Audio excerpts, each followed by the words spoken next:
Tapi untuk tahun ini, apakah trend yang telah berlaku di Malaysia ni? Kita nak bersama dengan dua tetamu saya di studio. Dua orang hebat perakiraan hiasan dalaman. Kita ada IDR Lokman Hakim Ahmad Subki dan juga IDR Rabiatul Adawiyah Rasul. Assalamualaikum, selamat pagi. Waalaikumsalam, selamat pagi. Selamat Hari Raya. Selamat Hari Raya.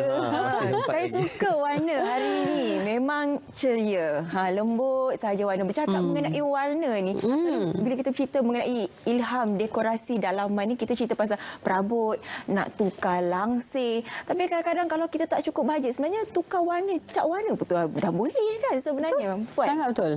Sebenarnya warna tu yang kita kena play around. Dalam design pun memang sebenarnya benda yang penting warna, bukan design sangat. Jadi macam mana sebenarnya warna itu boleh mempengaruhi keseluruhan mood dalaman rumah itu? Oh, dia memang mempengaruhi sangat. Sebagai contoh, kalau kita ambil kita punya rumah sendiri. Kan sebelum ni kita nak daring, kita letak ada satu wall tu warna kuning. Betul-betul warna kuning Selamat Pagi Malaysia tu. Pengalaman sendiri. Jadi kita observe yang anak-anak kita excited, ceria. Cuma bila lama-lama tu kita realise yang dia punya ceria tu melampau-lampau sampai lewat malam pun dia ceria dan sebagainya. Dan susah nak tidur. So ada pada satu waktu tu, setiap tahun tu kita tukar warna dan kita tukar warna yang macam lebih kurang macam warna brown, warna green ni. Dia lebih warna tanah, warm colour, dan kita realise yang diorang lebih tenang, lebih tenteram. Dan saya sendiri tengah sambung PhD in colour psychology. Sebenarnya warna ni amat-amat penting untuk kita mengawal emosi. So kalau kita ada tujuan ruang tu untuk selesa, untuk berehat, dan ada warna-warnanya. Kalau ruang tu adalah untuk membaca dan untuk kita ada boleh perform, dan ada warna-warna yang sesuai. Jadi warna ni adalah paling murah, paling cepat untuk kita ubah mood the whole house. Betul. Jadi kalau bercakap tadi, kalau warna ini boleh mengubah mood, sebab kita tahu rumahku syurga. Jadi bila habis kerja nak balik rumah tu nak rasa tenang. Betul. Jadi apa antara warna-warna yang boleh menenangkan jiwa ini? Antara warna-warna yang menenangkan jiwa ni adalah warna-warna yang balik pada earth balik. Balik pada earth, warna yang harmoni kan. Kalau dia nak warna hijau pun dia lebih hijau yang earthy, contoh macam ni kan. So warna-warna macam ni akan buat kita boleh bertahan lama. Kita boleh tahan lama, energi kita, maksudnya dia akan buatkan ruang kita lebih homely. Ini akan forever lah, orang panggil evergreen. Evergreen, colour tanah hijau kan. Yes, colour green dan sebagainya. Kalau macam pemilihan warna tu, adakah memang dikatakan wajib kalau sini dah hijau, kalau satu hijau, semua pun nak kena hijau? Tak semestinya. Dia adalah sebenarnya bergantung kepada konsep dan juga skim yang kita nak bawa. Kadang-kadang macam contoh, kalau kita dah pakai semua hijau je, dah jadi macam baju tidur pula. Kan? Jadi kita kena ada main play around dengan, bila dah main dengan hijau, ada mungkin colour-colour tanah seperti brown, greyish, untuk bagi nampak dia punya perbezaan antara satu ruang ke satu ruang yang lain. Okey, kalau itu kita bercakap mengenai warna. Tadi saya kata mengenai trend 2022 ni. Apa trend yang ada sekarang? Okey, kalau kita tengok trend, kita boleh nampak kan, people back to nature. Orang lebih suka kepada unsur-unsur tanah, unsur pokok, unsur hijau balik kan. So that is the trend. Dan trend juga ialah akan datang ialah orang akan suka benda yang lebih menonjol ataupun lebih lain daripada yang lain. Sebab apa? Sebab apa saya katakan macam ni? Lepas pada pandemik ni kita nampak banyak orang ada rumah cantik. Okey, jadi rumah cantik ni hampir menjadi kebiasaan dah.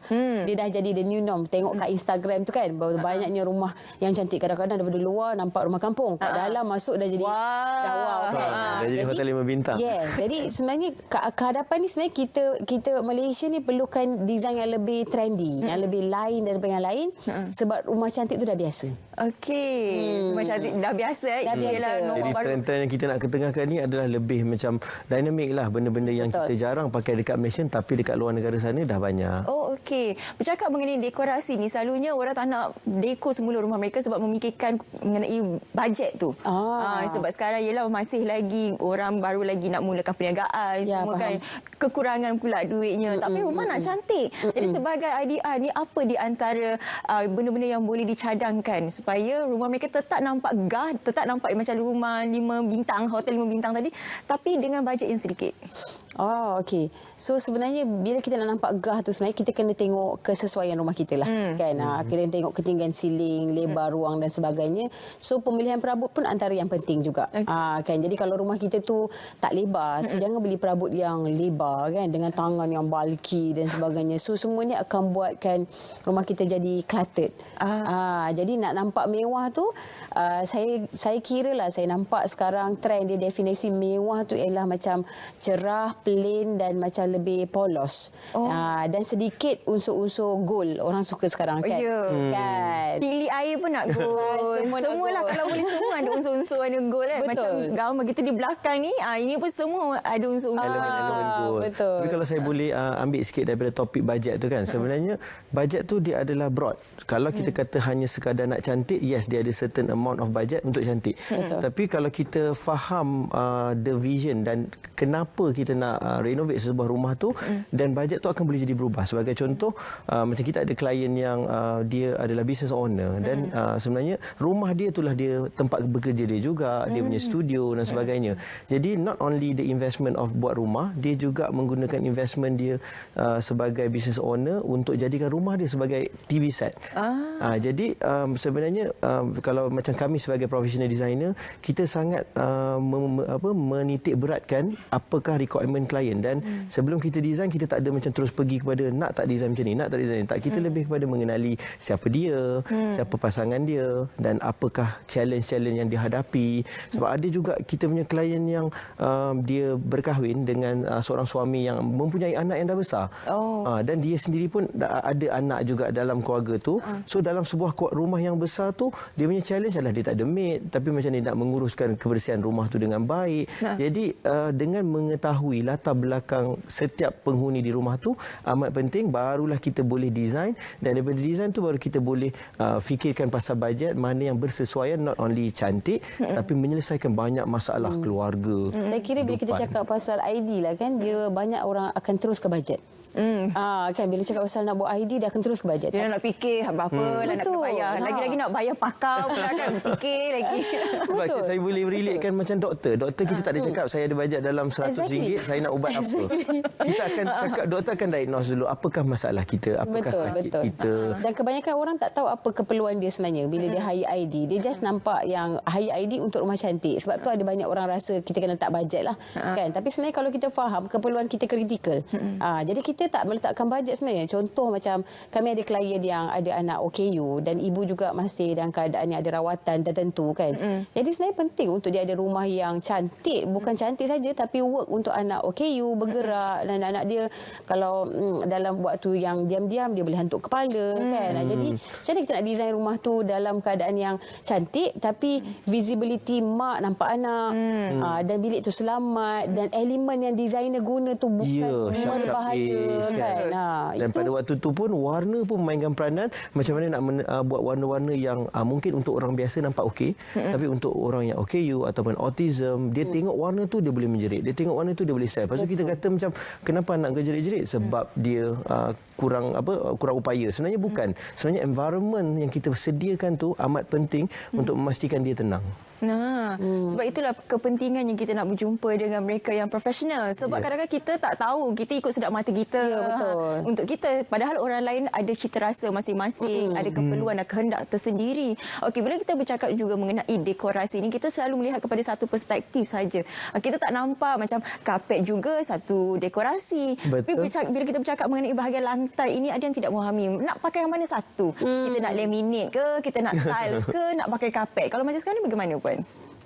Dia bukan sekarang juga. Dia adalah tentang keperluan. Contohlah macam kita boleh cerita. Ada klien kita yang kita propose kat dia kapet. Yang cantiknya ada kapet. Dekat kawasan ruang tamu mesti ada kapet kan. Tapi rupanya anak dia asmatik.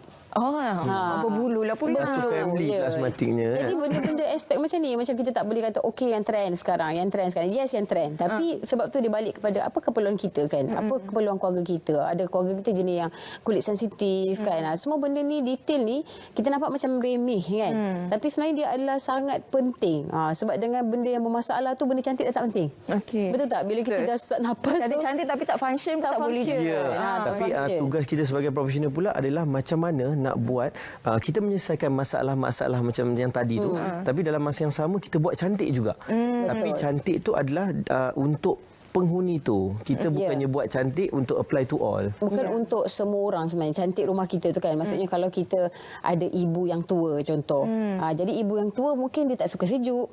Jadi kalau macam tu saya akan recommend lantai yang tidak sejuk kan. Lantai kayu, kapet. Jadi macam mana pula kita nak buat lantai kayu tu cantik bagi cita rasa homeowner. Itulah perspektif dia, cara nak tengok tu kan. Lepas tu kita kena fikir pasal maintenance dia kan. Kalau dah kapet macam mana nak jaga kan. Ya, kalau ada kucing tu macam mana pula sofa-sofa macam ni habis keluar dia punya bulu semua kan.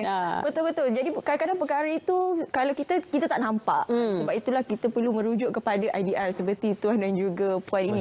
Baik, kita bercakap mengenai cantik itu subjektif, seni itu subjektif. Tapi kalau dari segi hiasan dalaman ini, bilakah tahapnya it's too much? Bagus soalan tu. Okey, bilakah tahapnya it's too much kan? Sebenarnya bila kita ikut-ikut. Bila jiran sebelah beli apa? Saya pun nak beli. Sekarang dah tak jiran sebelah, sekarang di hujung jari. Ya, tengok IG je kan. Oh, betul-betul, saya setuju. Kan? Jadi kita ikut-ikut tu dia jadi too much sebenarnya kan. Sebab again dia balik pada apa yang kita nak. Ada orang dia suka mendekorasi nampak cantik tapi meaningless. Meaningless, pasu-pasu dia letak tu tak ada makna kan, gambar-gambar letak tak ada makna. Tapi depend on keperluan kita. Kalau kita rasa macam I want this house oriented around my family. So apakah gambar-gambar memori kan yang dalam phone tersimpan beribu-ribu gambar tu yang kita nak keluarkan, jadikan dia part of the decor kan. So rather than rather than just a meaningless artwork. So masa tu lah dia jadi too much atau terlalu banyak benda dekat display kan. Kadang-kadang kita ada banyak benda, memang betul banyak anugerah dapat, banyak gambar kau beli kan. Barang-barang dapat daripada kahwin. Betul. Tapi kan semuanya nak ditunjukkan. Betul. Tapi sebenarnya relate juga balik dengan apa saja yang kita buat tu, dia kena ada perancangan je sebenarnya Syafiqah. Meaning to say kadang-kadang kenapa dia jadi too much. Dia adalah bila kita ada mood nak membeli, kita beli je. Betul. Kalau kita tengok dekat social media yang kita nampak dia buat dan kita terus buat. Sebenarnya bagi saya dengan B, kita always kena advise kalau kita kata life kita ada planning, sebenarnya rumah kita pun kena ada planning. Meaning to say kadang-kadang klien ada bajet untuk buat rumah 2-3 ruang je, living, dining, kitchen. Tapi kita tetap juga advise dia untuk design satu rumah so that kita boleh dapat the whole scheme of the house dan later on kalau dia pergi shopping ke, dia pergi apa ke, dia pergi expo perabot dan dia boleh beli perabot according to the design. Bukannya dia pergi dulu expo perabot, lepas tu dia dah beli semua perabot tu dan baru dia nak tahu ruang tu tak muat dan masa itulah rumah kita jadi too much. Especially orang ada anak kecil lah saya boleh kata. Bila kita ada kecil, kita dah buat rumah kita cantik kan. Tapi bila kita pergi membeli belah mainan untuk anak kita tu, kita tak consider kita beli kereta yang boleh berjalan tu kan. Elektrik tu. Warna dia pula dah ganggu kan. Lepas tu kita beli baby cot yang besar yang kita tak tahu kita nak letak mana sebenarnya. Last kali nanti semua dekat living room. Akhirnya kita pula yang terpijak ya. Yang kaki jadi lebam-lebam tu. Baik, terima kasih kita nak ucapkan kepada IDR Luqman Hakim Ahmad Suki dan juga IDR Rabiatul Adawiyah Rasul kerana sudi berkongsi dengan kita cetusan ilham dekorasi dalaman. Bila masa it's too much, itu yang paling penting sebenarnya soalannya. Jadi kena tengok-tengoklah ruangan di rumah anda tu bagaimana sekarang kan.